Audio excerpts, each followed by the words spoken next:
그날도 어김없이 사람들이 붐비는 지하철이었어요. 출근 시간의 피곤함과 복잡함 속에서 나는 늘 타던 칸, 늘 서던 자리를 향해 몸을 맡겼어요.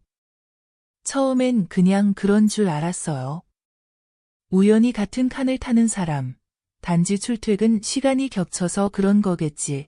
아무렇지도 않게 생각했어요. 하지만 어느 순간부터 내 뒤로 다가오는 체온에, 땀과 향수 사이 묘하게 섞인 냄새에 나는 조금씩 아주 천천히 젖어들고 있었어요. 그의 움직임은 거칠지 않았어요. 오히려 너무도 자연스러웠어요. 흔들리는 열차에 맞춰등 뒤로 밀려오는 그 감촉, 긴장한 채 멈춰있던 내 마음을 서서히 풀어놓았어요. 그의 숨결이 내 목 뒤에 머물고 아주 잠깐 내 손가락 끝에 무심히 스치는 그 미묘한 닿음. 단단한 무언가가 느껴졌을 땐 숨이 멎는 듯했어요. 나는 어느샌가 내 감정의 방향을 바꾸고 있었어요. 도망치기는커녕 매일 그 시간을 기다리고 있었어요. 안녕하세요. 황혼의 비밀연애예요. 구독과 좋아요, 알림 설정 부탁드려요. 오늘은 평범한 중년 여성이 지하철에서 시작된 은밀한 자극에 빠져들며 조용히 무너져가는 과정을 이야기해요. 특히 중년 남성분들이라면 결코 가볍게 넘길 수 없는 내용일지도 몰라요. 익숙한 삶 속 파열음 하나가 얼마나 깊은 갈망으로 이어지는지를 보여드릴게요. 내 이름은 정지연이에요. 44, 서울 외곽의 보험회사에서 사무직으로 일하고 있어요. 남편 박종민은 공기업 다니는 조용한 사람이에요. 우린 서로에 대한 불만 없이 평온하게 살아가고 있었어요.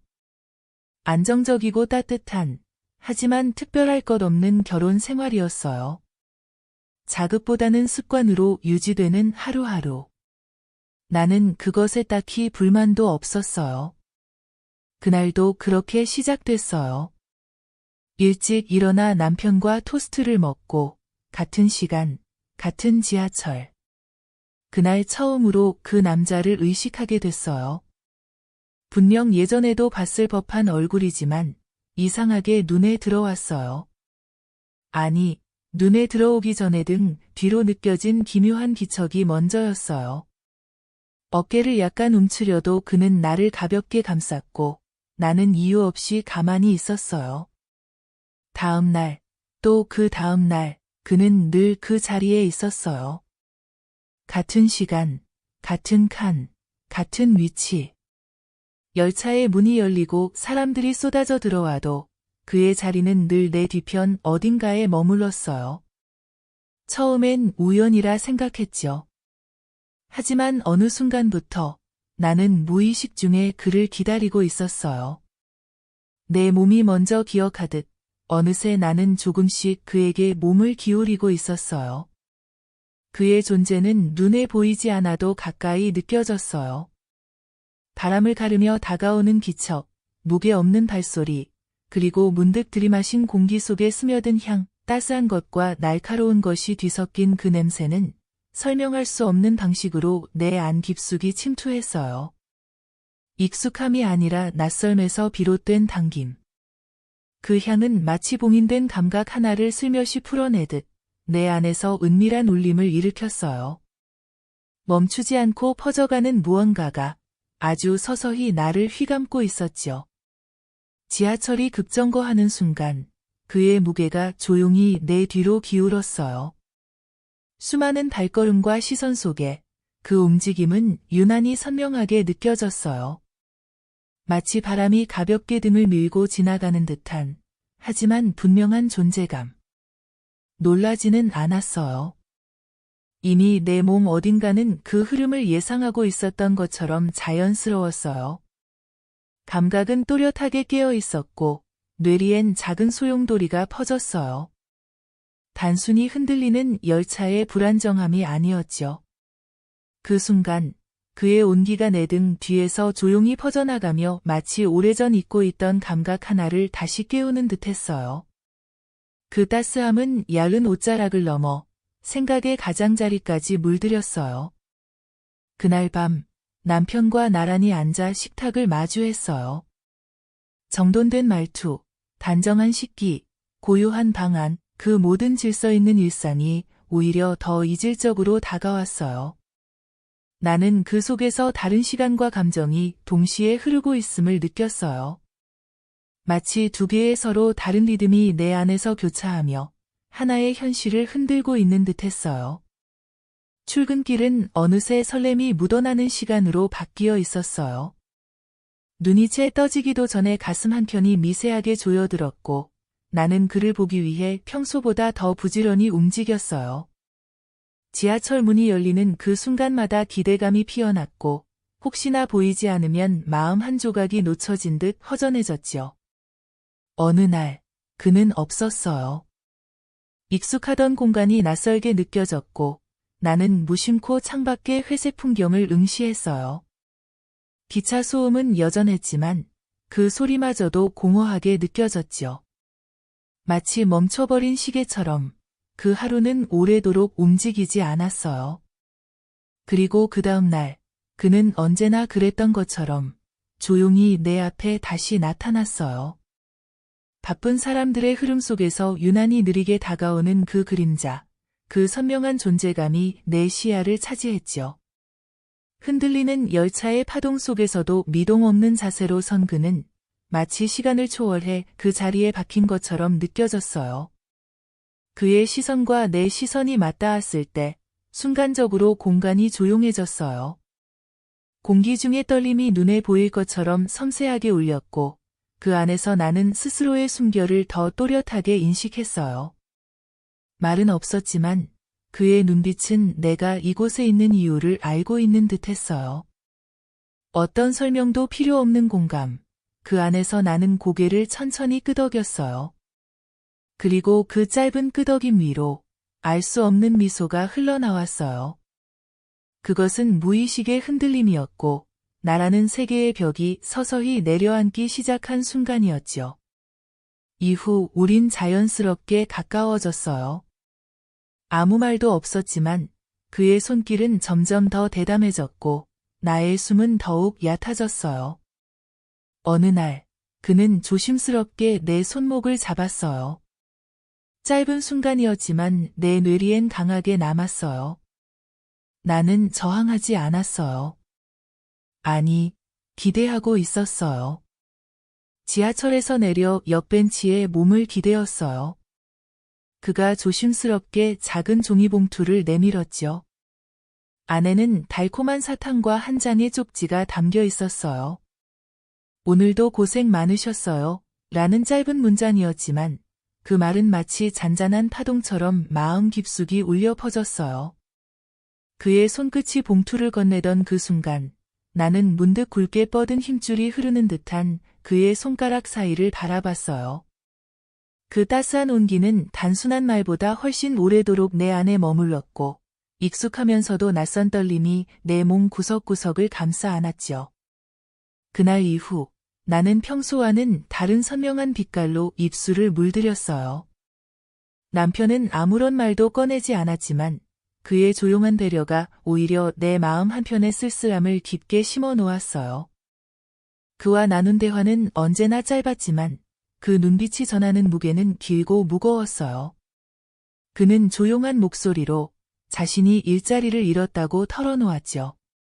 그 고백은 내 안에 깊은 파문을 일으켰고 묘한 통증처럼 가슴 한켠을 조여왔어요. 그리고 그날 우리는 말없이 지하철역 앞에 있는 작은 모텔로 발걸음을 옮겼어요. 그곳에서 처음으로 그의 품에 몸을 맡겼고 서로의 숨결을 하나로 녹이며 뜨거운 감정을 조용히 나누었죠. 끊임없이 이어지는 교감 속에서 말로 다할 수 없는 감정들이 서로를 감싸 안았고 그 순간만큼은 세상 그 어디에도 닿을 수 없는 특별한 공간이 되었어요. 모텔에서 나와 우리는 말없이 골목길을 걸었어요. 밤 공기는 아직도 눅눅한 습기를 머금고 있었고 머리카락 사이로 스며드는 차가운 바람이 피부를 간지럽혔죠. 멀리서 들려오는 분식집 불빛은 어둠 속에서 한 줄기 따스한 빛처럼 느껴졌어요. 가게 문을 밀고 들어서자 구수한 국물 냄새와 함께 김이 모락모락 피어오르며 작은 공간을 채우고 있었어요. 좁고 낮은 테이블 사이로 퍼지는 온기는 얼어붙은 마음을 조금씩 녹이는 듯했어요. 그 안에서 우리는 말없이 마주 앉았어요. 주변 소음이 멀게 느껴졌고 시간은 느리게 흐르는 듯했죠.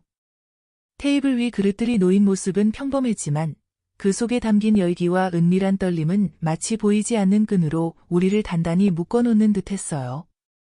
젓가락 끝에 닿은 따뜻한 국물이 천천히 입안으로 스며들 때 손끝에 남은 잔잔한 온기는 긴장과 기대 사이에서 미세한 파동을 일으켰고 그 미묘한 감각은 내 안 깊은 곳까지 스며들었어요. 우리는 굳이 말하지 않아도 서로의 존재를 감지했고 눈빛은 말보다 더 깊고 솔직하게 감정을 드러냈어요.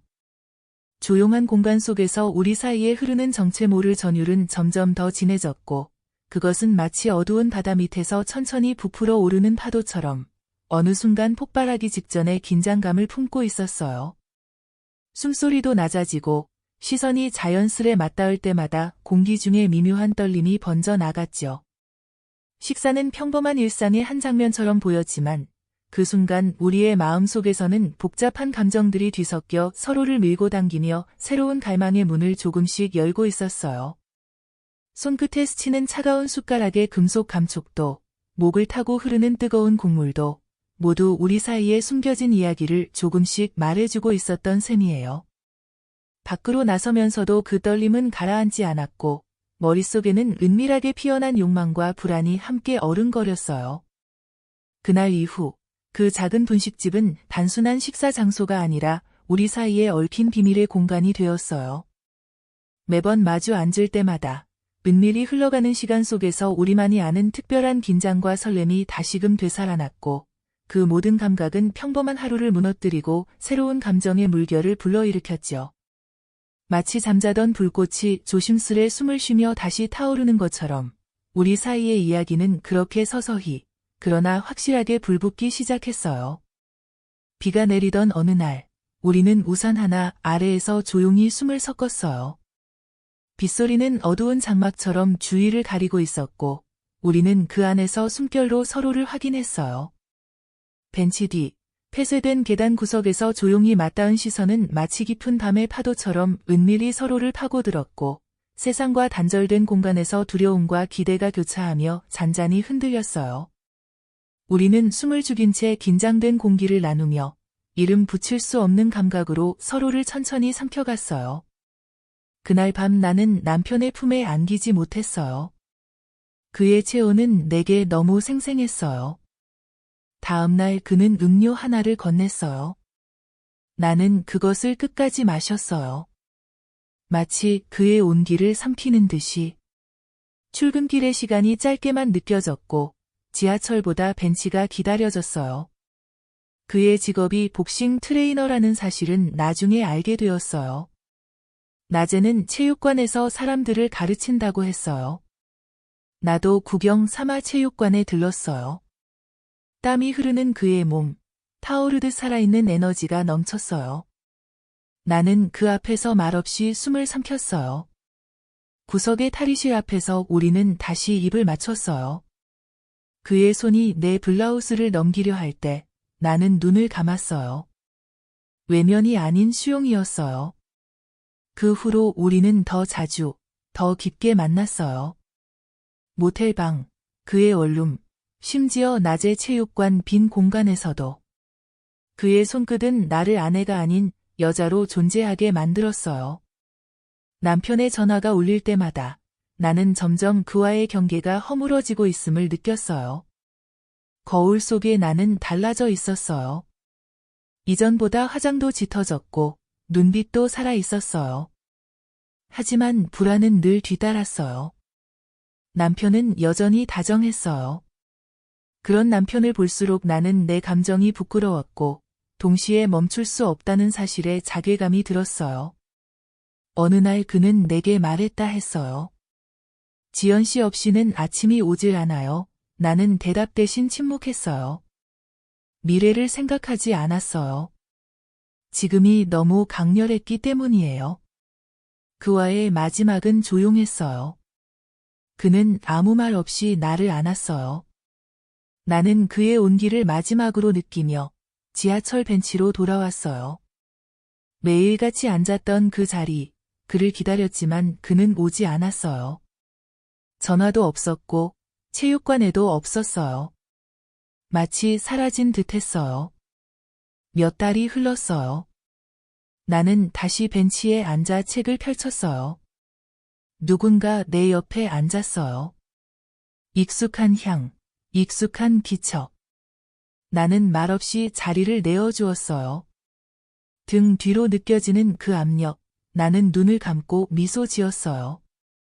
다시 시작될지도 몰라요. 나라는 여자의 욕망은 그렇게 끝나지 않았으니까요.